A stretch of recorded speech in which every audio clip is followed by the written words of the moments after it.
Good morning students. पिछले video में हम कर्व स्केचिंग पढ़ रहे थे और किसी भी बिंदु के निर्देशांकों को कैसे अभिव्यक्त करते हैं, किस तरीके से लिखते हैं, ये हमने सीखा। आज हम लीनियर ग्राफ में स्लोप की कैसे कैलकुलेशन करते हैं ये सीखेंगे। तो सामान्यतः हम भौतिक रसायन विज्ञान में दो तरीके के लीनियर ग्राफ पढ़ेंगे। एक लीनियर ग्राफ जैसे जब भी हम ग्राफ खींचेंगे तो हमें एक तो एक्स एक्सिस वाई एक्सिस खींचनी होगी और एक एक्स एक्सिस खींचनी होगी। ये एक्स एक्सिस है और ये वाई एक्सिस है। ये एक्स एक्सिस के ऊपर इसकी ओरिजिन बिंदु से राइट हैंड साइड में पॉजिटिव वैल्यू होती है और वाई एक्सिस ओरिजिन बिंदु से ऊपर की साइड वाई एक्सिस के ऊपर पॉजिटिव वैल्यू होती है और ये वाई एक्सिस के ऊपर नेगेटिव वैल्यू होती है और लेफ्ट ओरिजिन बिंदु से लेफ्ट हैंड साइड में एक्स एक्स के ऊपर नेगेटिव वैल्यू होती है। ये हम पिछली क्लास में पढ़ चुके हैं। अब लीनियर ग्राफ हम दो तरीके के देखेंगे। एक तो ग्राफ जो ओरिजिन बिंदु से ही प्रारंभ होकर के सीधा जाए। ऐसे ग्राफ के लिए जो इक्वेशन आएगी तो y is equal to M X, अर्थात x के साथ में y की वैल्यू कंटिन्यूटी में बढ़ेगी और m यहाँ पर इस रेखा का स्लोप है, इसलिए लीनियर जो लाइन है इसका स्लोप है। दूसरे तरीके की जो ग्राफ हम पढ़ेंगे उनमें ये एक्स एक्स और ये वाई एक्स, उनमें हम वाई एक्स के ऊपर कुछ इंटरशिफ्ट देखने को मिलेगा। ये जो है इसको हम ओरिजिन बिंदु से और वाई एक्स के ऊपर ये जो स्पेस है, ये लाइन जो जगह बच गई, इसको हम इंटरशिफ्ट कहेंगे। और ऐसे ग्राफों के लिए जो हमें इक्वेशन प्राप्त होगी y is equal to M X plus C, अर्थात x की वैल्यू बढ़ने के साथ साथ y की वैल्यू भी बढ़ेगी, लेकिन कुछ कांस्टेंट वैल्यू यहाँ पर इंटरशिफ्ट के रूप में शेष रहेगी। तो इसको हम इंटरशिफ्ट बोलेंगे। जो कांस्टेंट है c है, m भी कांस्टेंट है क्योंकि m क्या है, इस लीनियर लाइन का स्लोप है और y भी वेरिएबल है और x भी वेरिएबल है।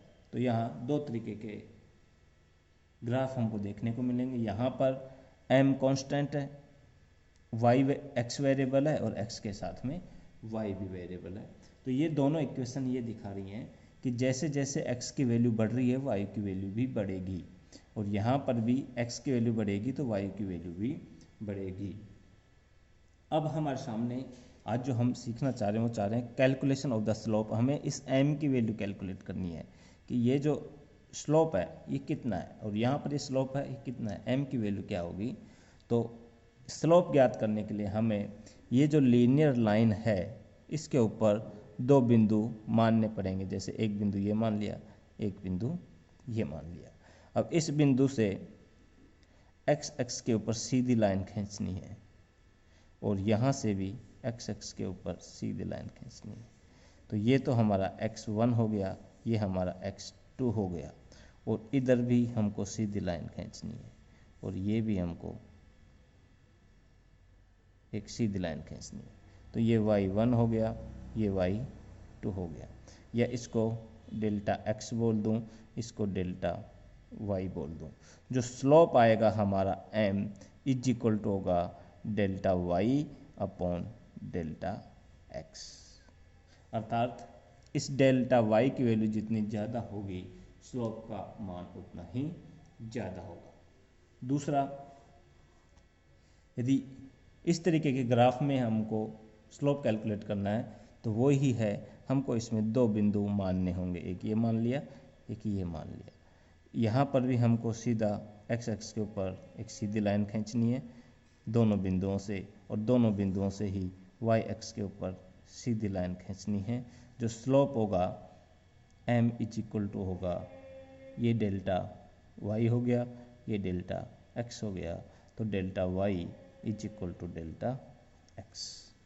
तो वाई एक्स के ऊपर डेल वाई का मान जितना ज़्यादा होगा स्लोप की वैल्यू उतनी ही ज़्यादा होगी।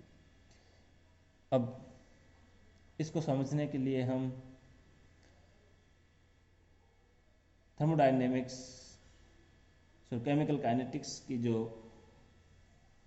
प्रथम कोटि की अभिक्रिया की जो समाकलित वेग समीकरण है उसको देखते हैं। जो वेग समीकरण है प्रथम ऑर्डर के लिए K1 इज इक्वल टू होता है 2.303 upon T log a upon a minus x.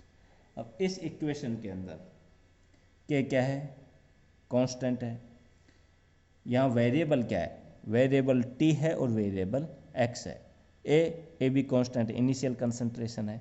तो हमें ये देखना है कि टाइम के साथ कंसंट्रेशन में क्या चेंज आ रहा है। जो चेंज आएगा वो a माइनस एक्स में आएगा।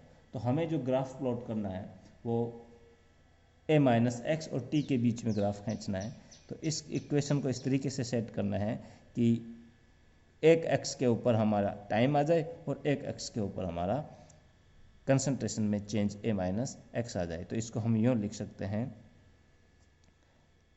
K1 t upon 2.303 is equal to log a minus log a minus X. अब यहाँ पर मैंने log a माइनस एक्स क्यों लिखा? क्योंकि log की प्रॉपर्टी होती है, ये हम पिछली क्लासों में पढ़ चुके हैं। यदि log की वैल्यू अपॉन में आती है तो उसको माइनस में लिख सकते हैं। तो इस इक्वेशन को यदि और लिखूँ मैं तो K1 t upon 2.303 minus log a minus log is equal to minus log a minus X. अब इस कंप्लीट इक्वेशन को यदि मैं माइनस से मल्टीप्लाई कर दूं तो जो मेरे पास इक्वेशन आ जाएगी वो आ जाएगी log a minus X is equal to log a minus K1t upon 2.303। तो अब यहाँ देखो, या इस इक्वेशन को यूँ भी लिख सकता हूँ, इस log a minus X is equal to minus K1t upon 2.303 plus log a। तो log a जो है प्लस में, ये तो इंटरशिफ्ट हो गया c और ये हो गया हमारे पास में y एक्स के ऊपर, क्योंकि वेरिएबल है ना y। और यहाँ पर k कांस्टेंट है, ये कांस्टेंट है, तो ये हो गया जो स्लोप हो गया m इज इक्वल टू हो गया K1 अपॉन 2.303। ये तो स्लोप हो गया माइनस में नेगेटिव में, और t x is equal to क्या हो गया t। अर्थात t चेंज होगा तो y चेंज होगा और जो ग्राफ आएगा वो नेगेटिव वैल्यू के नेगेटिव स्लोप के साथ में आएगा। अर्थात ये y(x) ये x(x), तो हमारे पास ग्राफ इस तरीके से आएगा। इसका जो स्लोप होगा m is equal to minus K1 upon 2.303। ये y(x) और ये x(x), और ये इंटरसेप्ट हो गया जिसकी वैल्यू है log a। इसकी वैल्यू कितनी आ रही है? log a। और x के ऊपर हमारा आ गया टाइम, और y इज इक्वल टू आ गया log a माइनस एक्स। ये प्रथम कोटि की अभिक्रिया के लिए अवकलित वेग समीकरण का हमने ग्राफ प्रेजेंट किया। थैंक यू स्टूडेंट्स, इस वीडियो में इतना ही।